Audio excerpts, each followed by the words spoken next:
हमारे एक बहुत बड़े बुजुर्ग थे, उनका नाम था हमज़ा आइनी।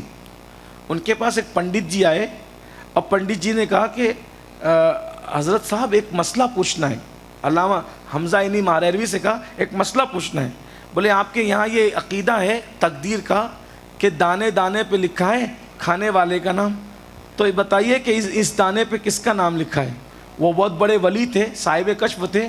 उन्होंने कहा पंडित जी ये जो चावल के दाने हैं ना, इन पर काशगंज में, मारेरा शरीफ के करीब एक छोटा सा गांव है, काशगंज में एक पीपल का दरख्त है, उस पर हंस का जोड़ा रहता है, ये उनके मुकद्दर में लिखा हुआ है।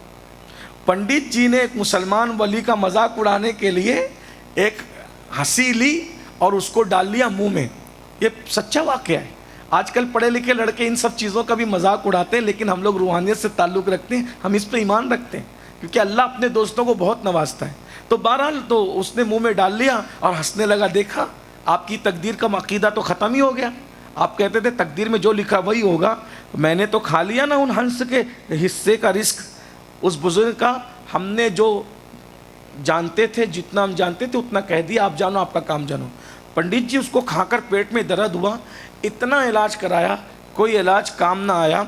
आखिरकार हकीमों ने कहा काशगंज में फ़लाँ फ़लाँ हकीम रहता है, उसके घर ले जाओगे तो दवा देगा तो अच्छा हो जाएगा। उसको बैलगाड़ी पे डाला पंडित जी को, और पंडित जी बैलगाड़ी पे डाल करके पेट में तकलीफ़ थी, तड़प रहे थे, ले जा रहे थे।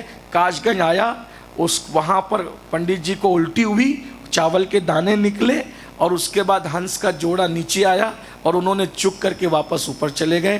तब पंडित को पता चला कि किसी की तकदीर का दाना कोई नहीं खा सकता, ये इस्लाम का अक़ीदा है। वो वही कलेमा पढ़ के इस्लाम में दाखिल हो गए।